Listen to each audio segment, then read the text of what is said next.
intersection of good drinks, good music, and good times. This is Hops and Spirits Bar Conversations. You know, we go all over the world, it seems, on this show. You know, I didn't expect to be talking to someone that is overseas, from where we are. You just never know who we're going to have a conversation with. And he is one half of Driftwood Choir, which their self-titled debut album is out now as we speak. Let's welcome in Ed Prosek. Hi, thanks for having me. Pleasure to be here, even from overseas. Well, like I said, it takes me everywhere. I joke in the U.S., when you're talking kind of the country Americana alternative realm, Nashville's a big one. Texas, I hit a good bit. But sometimes I also go north of the border to Canada. So to go over to Europe makes a ton of sense, too, because there's good music everywhere. And just to keep things like above board, I am American, so it's kind of technically still on the continent. Exactly, and we'll get into that from a passport perspective, because you have a very unique, I think, journey to all of this, and you are one half of Driftwood Choir with Portair, and we'll get into how you all met here in a second as well. But this is Bar Conversations. While I'm not having exactly a drink at the moment, I was trying to find something fun.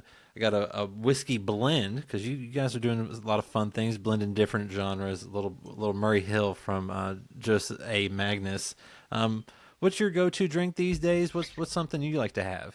I mean, I can't say it's whiskey. I do actually. One of the first times I met Drew, the other half of Driftwood Choir, he gifted me a wonderful bottle of whiskey that I am still slowly, and this was over a year ago, still slowly making my way through.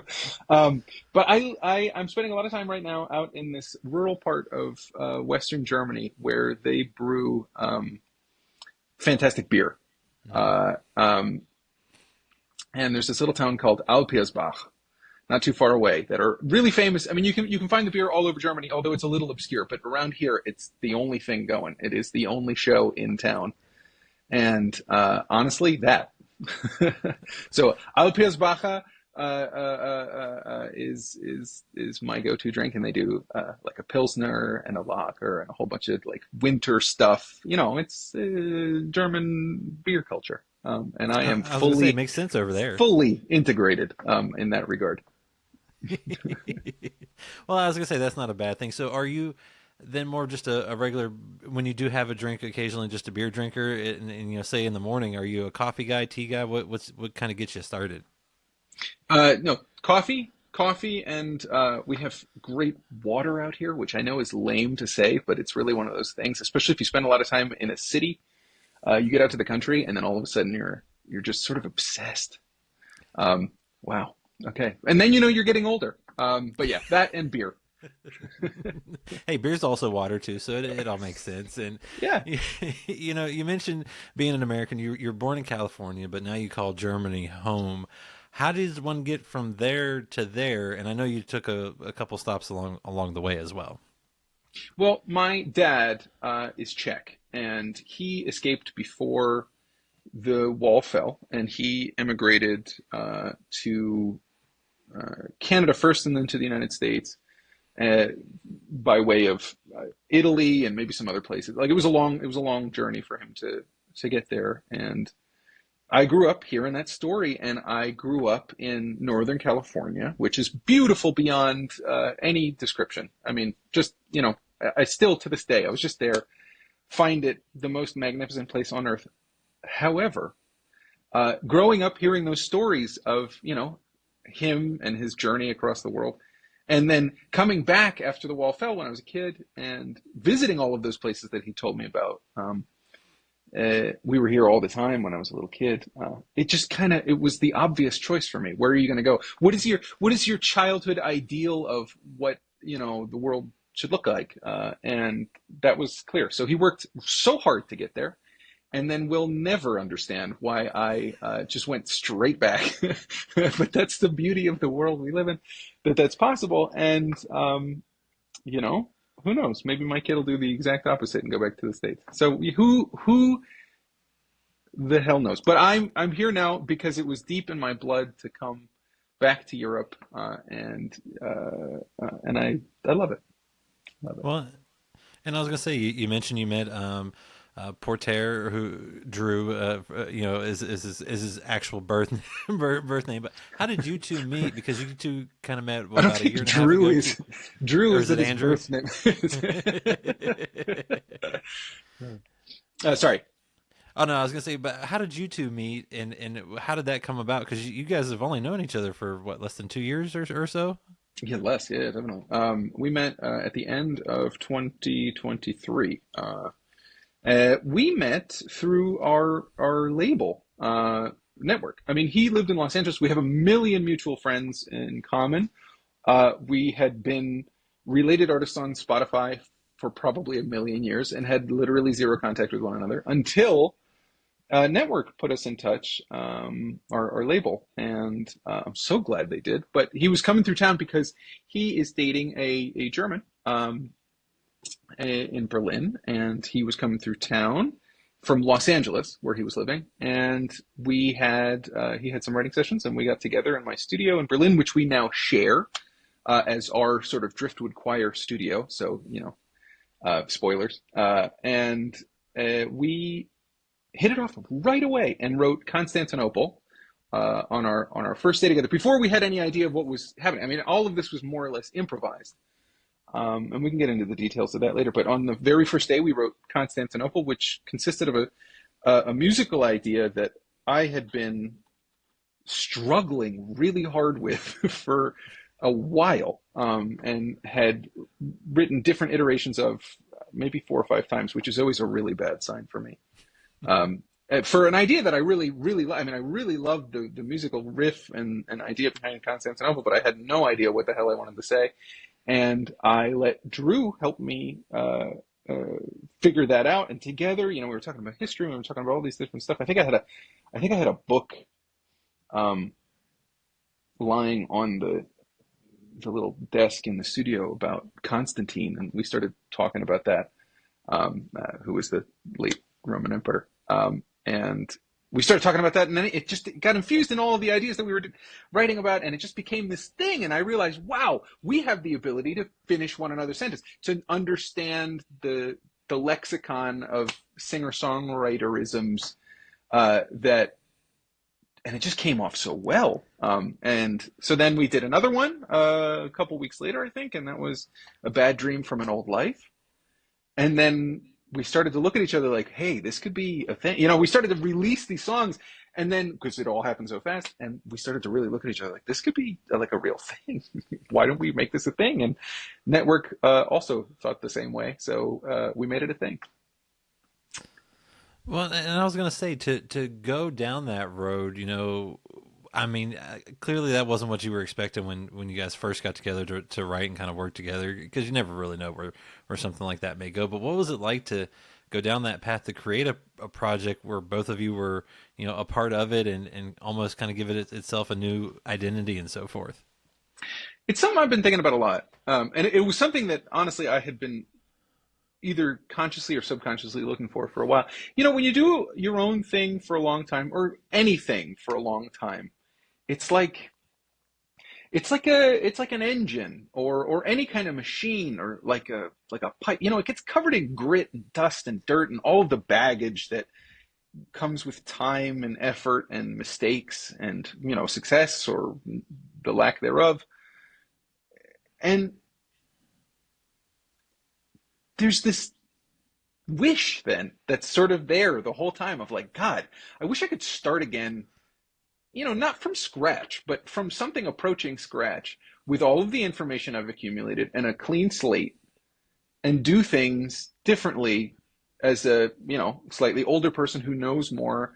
And I think both Drew and I were really looking for that, because it does something as well. It takes away then from this pressure from your solo voice to make things authentically you. All of a sudden, it's something very different. And with Drew and I, we have such a great way of writing together. It happens so fast that it almost feels like it's coming out of thin air. The ideas don't all spring from your head. You're not completely answerable for every single line of every single song.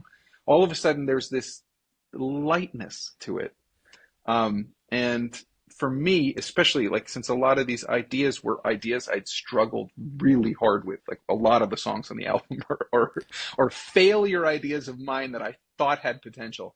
Um, it completely lightened my soul in putting these songs together with him. So it was a natural response to something going really, really well. And I think Drew was looking for the same thing. We both have our particular styles and our solo stuff. And I think what Driftwood Choir does is it kind of cuts out the check, because it's not so wildly different from what we do, but it cuts out some of our perhaps weirder impulses and keeps us like on the straight and narrow. We like to think of it.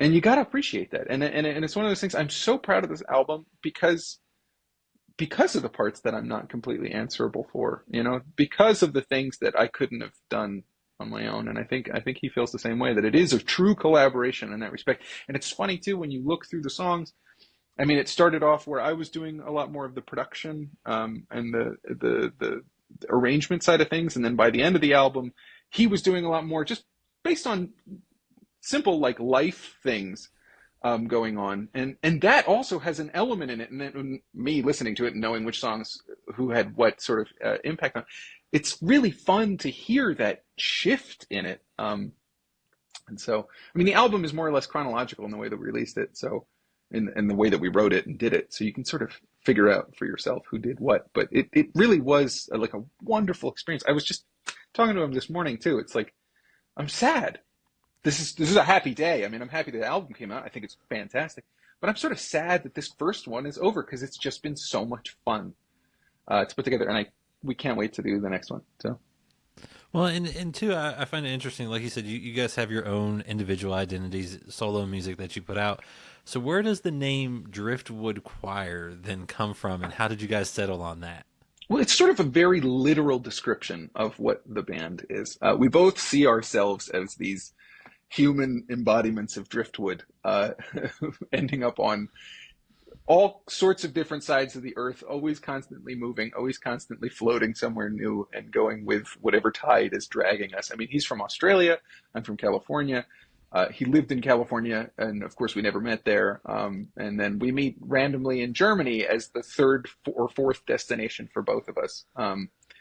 And so the driftwood element of Driftwood Choir is definitely that. It's that seeming homelessness. And then the choir element really just came from one of the fundamental aspects of the arrangements that we were doing, which is that, every chorus always has the big vocal arrangements that we both love, and that bring out, I think, the best of the combination of our two voices together. It's multiple layers of us doing each harmony, obviously. And it always sounds like a choir. I mean, in the song Driftwood Choir, I think it's like the most extreme version of that, where we have the most of the layers singing different lines on top of each other. The River sort of does it as well, where you have these cascading harmonies and cascading choirs on top of each other. And so it was just sort of an obvious choice. Obviously, we're two people, so it's a ridiculous thing to call us a choir. But when you hear the arrangements, it always kind of imitates the sound of a choir. So that was the reasoning that we came up with, at least. You never know. Hey, it is not easy to come up with a name for a group or anything. It's really hard. Really hard. And for you talk about it too. Right now you're kind of out in Western Germany, kind of out in nature. What has drawn you to that too? Because I'm guessing that has put a little bit of perspective in your music as well. Kind of getting outdoors, getting away from maybe the everyday buzz of the computer and all that, and just enjoying nature. Yeah, I mean, a lot of music nowadays is really just staring at a computer, especially if you work alone. It's, if you're working on your own solo material, it's really terrifying how much of that is just staring at a computer. And it's fun work, but you're still staring at a computer. So then the time when you're not doing that, what are you doing? And I started to ask myself that a lot over the last couple of years. What the hell am I doing? And living in Berlin and, going home and looking at my phone. And like I stared at a computer all day, and then I'm going to go look at my phone. Like, no, I'm sorry, that's not an appropriate way to spend my life. I really wanted. I grew up in the country, and that's and Drew did too, I think, or at least country adjacent. But I grew up really in the middle of absolute nowhere in Northern California, and the city's really important. Other people are really important in your 20s, and then you hit that wall of your 30s, and you start thinking, "Wow, I could really spend some alone time digging ditches or cutting down trees or doing something like that." And so I really made sure that I wanted to change the outlook of my life and to be spending as much time as humanly possible in nature. And I think this is a millennial shift as well. I think this is something, when I talk to people about it, when we show people this album, when we're talking about this, because both Drew and I feel this sort of very deeply in our cores. We're roughly the same age and at similar phases of our life, more or less, and we feel this pull. The city's great. Los Angeles is great. Berlin is great. But there is something calling you out to nature. And for me, that was inspired a lot by my childhood and literature and that American love of nature, a wild nature that is difficult to find, by the way, in Europe, but approximations of it do exist. And I'm lucky enough to sort of find myself in one of them.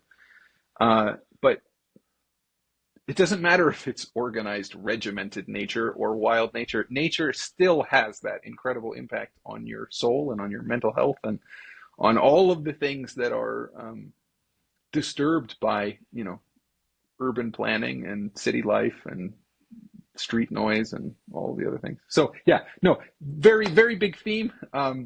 Very, very important, very integral to a lot of the songs. And even the ones that don't explicitly talk about nature are talking about that search for something also related, which is, a feeling of home, which both Drew and I have searched for all over the world. So long story long, yes, nature is very important to us. Well, and you talk about, kind of growing up in Northern California and kind of in the country. What music did you grow up on then out there and kind of maybe impacted you throughout, your time? Well, my mother is an opera composer and was at that point as well. And so she got me very early into classical music. And I started playing the trumpet once my two front gigantic teeth fell out and grew back, which is usually the time that you can start, which is about 8 or 9 years old. And I started taking lessons and joined local orchestras, and there were some out there, which was absolutely crazy considering how rural it was, but relatively good ones. And started competing and doing all that kind of stuff. And then I went to school studying the trumpet. So I did a lot of classical music, but obviously to listen to, I was an angsty teenage or preteen kid in the age of nu metal, and I just loved nu metal back in the day, which doesn't pass at all to it doesn't fit at all rather to a rural. Well, actually, you know what? It does. Those are the people who were doing it. I mean, Linkin Park was from down the road, as far as I recall. They were from Santa Rosa, I think. I might be completely wrong about that, but I heard that they were from Santa Rosa, which was like an hour away from me. So that is like down the road. It was happening there. And I was into that until I was about 14, 15. And then weirdly, the thing that got me out of, I went progressively heavier into, in Oakland, there was this club called 924 Gilman Street, where they did not look at the age of the people going there. And I kind of dressed up as a punk and they let me in, and I would listen to, I remember, all this like incredible underground, sometimes European grindcore music where they're screaming so loud and so incoherently that it doesn't matter if they're speaking Finnish or if they're speaking English or whatever. I chipped my tooth in a mosh pit at 14 years old in a grindcore club in Oakland. And then weirdly, and then I got into like orchestral black metal and all that really, really lame stuff that I love and is sort of embarrassing with the face paint and all that. But I never did that. But then the Dire Straits, of all things, when I was like 15 years old, that's what got me out of all that. And I don't know why. And It's a little cringe to this day, because they're sort of a little cringe, but they were the thing that saved me from a life of metal music and got me over to the other side. Dad rock at 15. So that was my musical journey. Well, I love that. And, you talk about kind of your father, is Czech. Your mother's, I believe, Italian. You're growing up in California. What impact did multiple cultures and kind of in a unique place have on you too? Because I'm guessing you picked up a few things from everybody. Yeah, well, I mean, it was a pretty cool community out there in the middle of nowhere on the coast, um, right on Highway 1. Actually, in a place called Fort Ross, which is like this ancient little Russian fort where uh, the Russians had an outpost there in I want to say the 1700s, perhaps earlier. And it was literally the middle of nowhere, and there was no real town or anything. It was just like a couple of houses out in the woods, and a local public school with, I think it was like 50 kids from kindergarten to eighth grade. So it was, it was a small, and people drove an hour to get there. Um, so so it was a pretty unique place to grow up, and in the wild. But my father being Czech and having a heavy accent, and nobody knows what a Czech is in Northern California. He was basically like Count Dracula. He's like 6'4", has a heavy Eastern European accent, and nobody knew what the hell he was. But I grew up hearing all these incredible stories of what he'd experienced, what his father had experienced in the Second World War, and what he'd experienced in the Cold War, and being in military service in Czechoslovakia, and incredible oppression and horrifying scenes, and how he'd escaped and how he had made it to Northern California, and really instilled me with, an incredible sense of belonging to the world, and an incredible sense of well, not an incredible sense, but a sort of more attuned sense of understanding of the world that I lived in, even though I was in such a remote rural area, which is, going back, one of the reasons I ended up here. And then with my mother, she grew up all over the place, in Italy and in America, and had also just this big, diverse world that she had existed in. And so for me, yeah, I was never really going to stay there, was I? And coincidentally, then the first chance I got, I moved on, not because I didn't love it, but because, the world is so big, you got to go check it out. Absolutely. Well, and for you, you ended up going down the path of music, and I believe that's kind of what ended up also taking you overseas, right? I believe you hit the UK and then Germany. Mm-hmm. So what was it, or kind of when did you realize music could be a career, and how did that journey lead you over to Germany, in addition to obviously wanting to kind of check out the world and kind of just be part of it? Well, I thankfully never really had to make any plan Bs happen for very long, which was very lucky. That I studied classical music, and I went to the Conservatory of San Francisco, which is a great university, and I studied classical trumpet, and then I had a friend who was living in the UK, who I had been in a band with earlier, and he was just doing great, and was like, "Dude, stop playing the trumpet. Come do your songs." I'd been writing, and we'd had a band with my son. Sorry, the sun is directly in my eyes.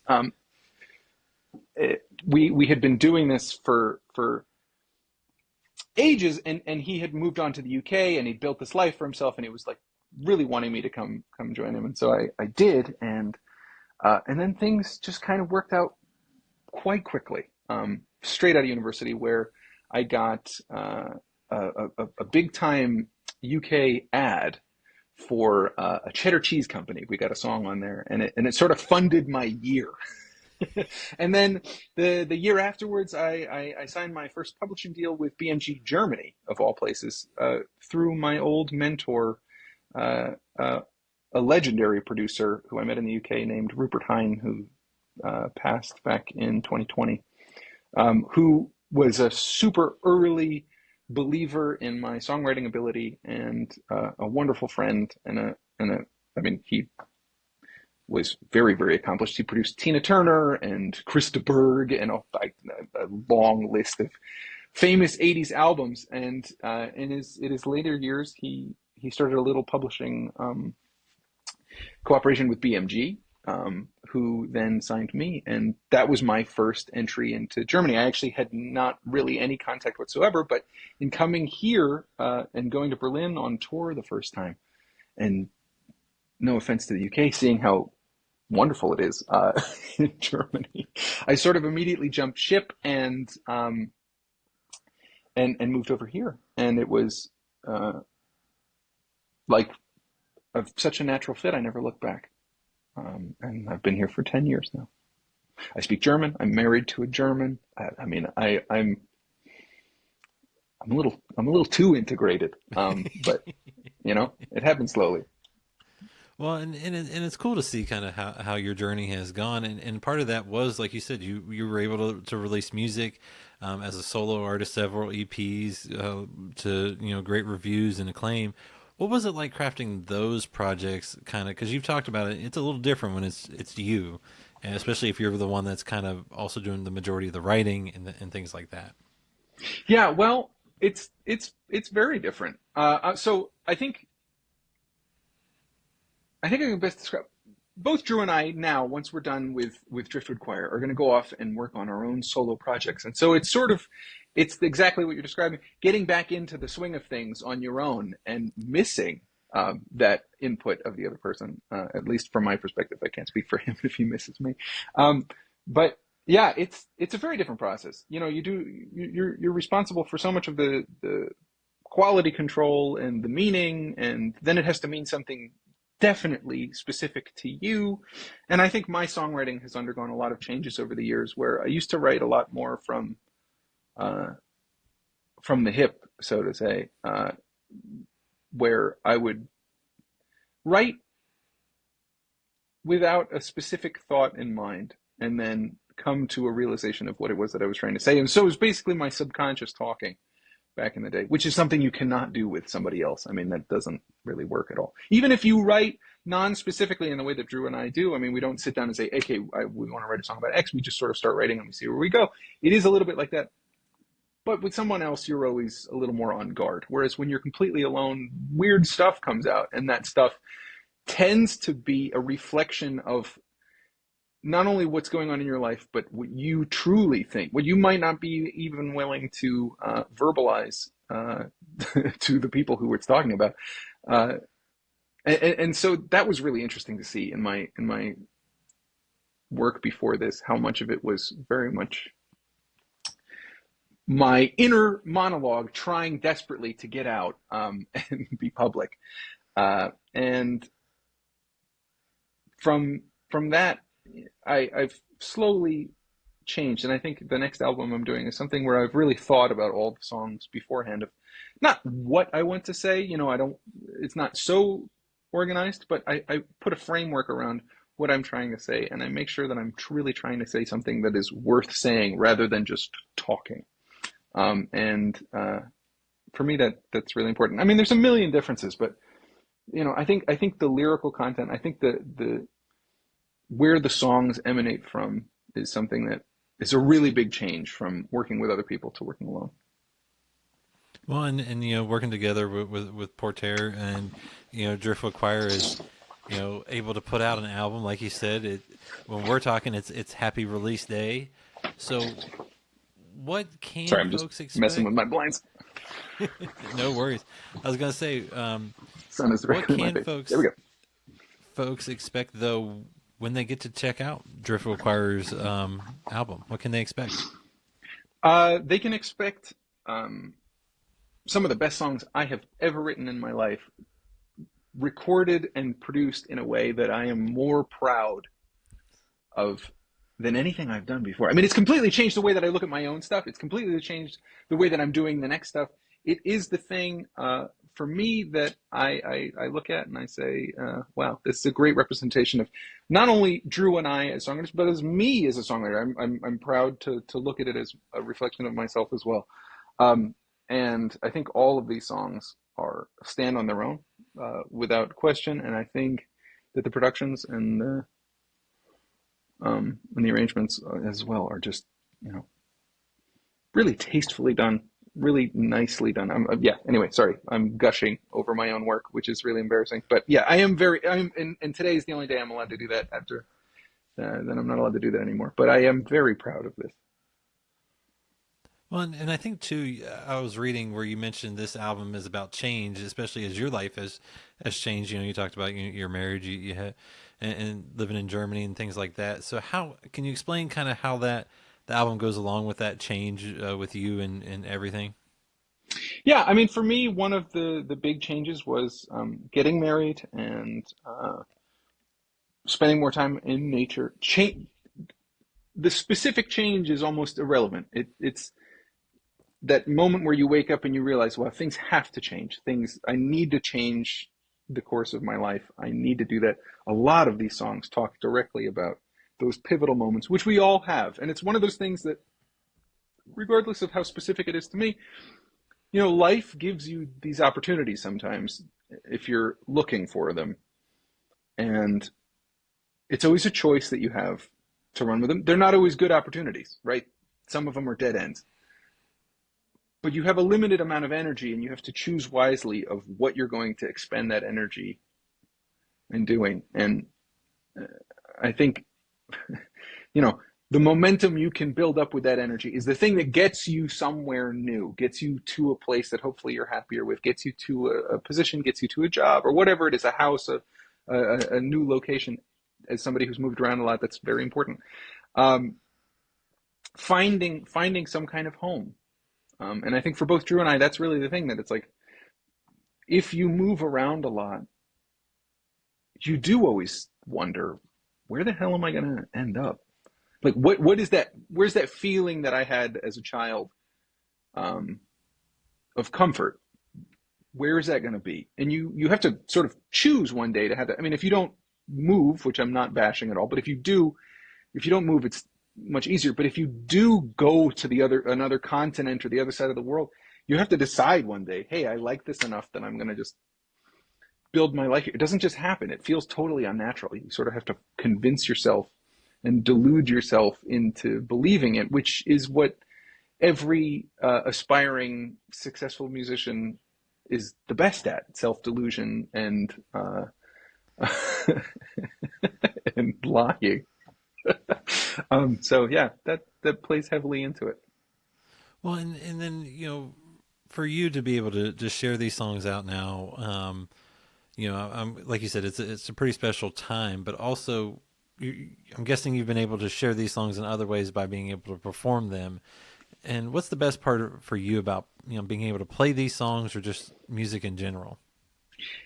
I mean, Drew and I have a lot of examples of how we play the songs on social media, and it is funny because especially in the modern day, you tend to write and record more or less at the same time. But on the day that you write a song, you tend to lay down more or less as much of the arrangement ideas, as much of the sort of meat of the recording as you possibly can. Which, it's very early to do that. In decades gone by, you would write all these songs, practice them with your band, go to the studio, have a producer destroy everything, and then rebuild it there as part of the process. And that doesn't really happen anymore. Now you kind of do everything on the fly, and you're expected to be able to do it really fast, which is wonderful.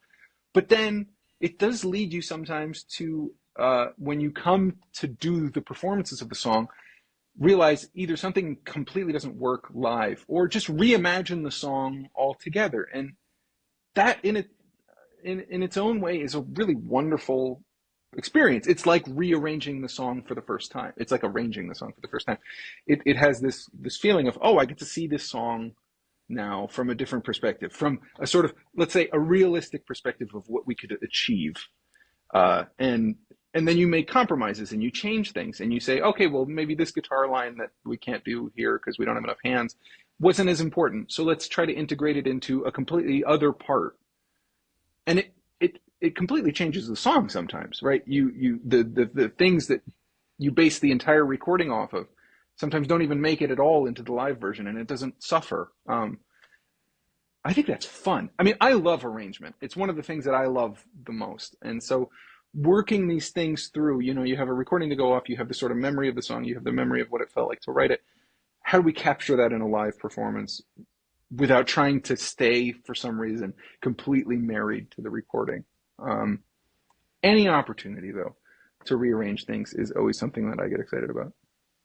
Well, that's a perfect segue into my next question, because I feel like this, when I ask this question, I get a lot of those answers where, they like the song on the album or whatever, but man, live, it's a totally different experience because they get to, like you said, kind of breathe new life into it. So I'm going to put you on the spot. What's your favorite song to perform these days, whether it's yours and or, Driftwood Choir?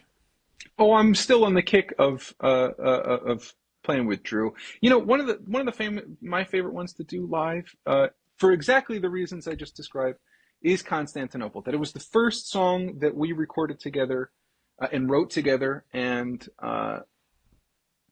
when we came to figuring out a version of it that we could sing live and sort of capture it, we kind of reimagined the whole song, and that for me is awesome, because it's something different. And I think for audience as well, that's what they want to hear.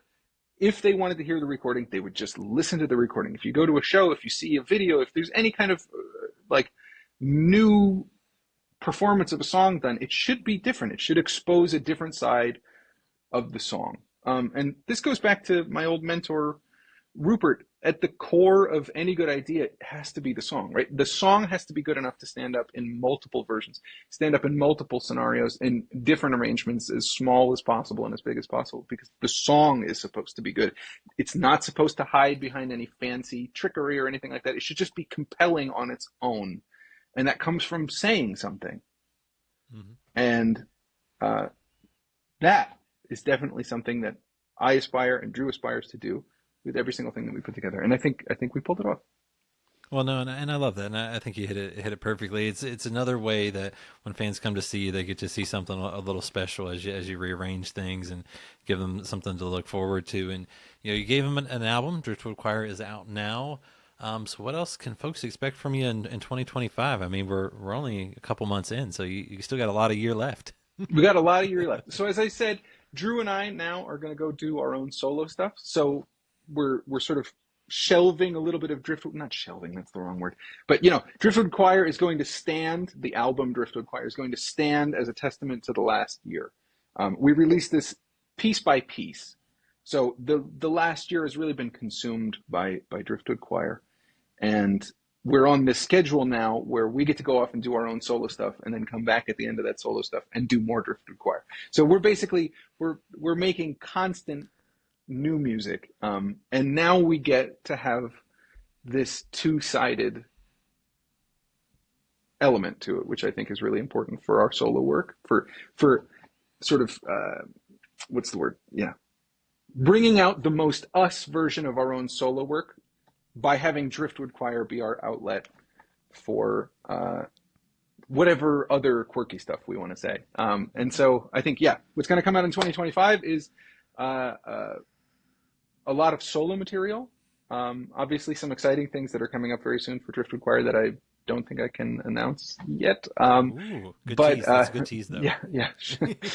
Depending on when this comes out, I'm sort of a little. Anyway, there are some cool things coming for Driftwood Choir that I'm really, really excited about.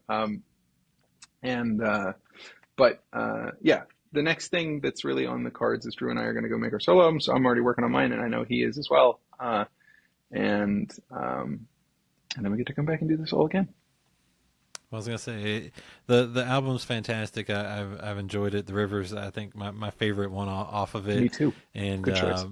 It's cool to see what you guys were able to put together. And it sounds like, someone at your label or somewhere taught you a good tease, because now folks, you just got to follow them on social media to see what Ed was talking about and what cool things are going to be announced on Driftwood Choir here soon. So you did well.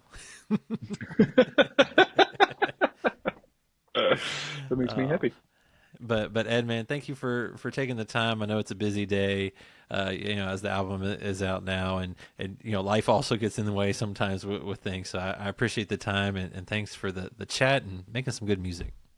Thank you so much for having me. It was a wonderful time talking about this, and thank you for asking such wonderful questions.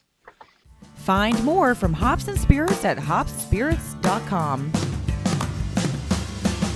Thanks, everybody. Bye.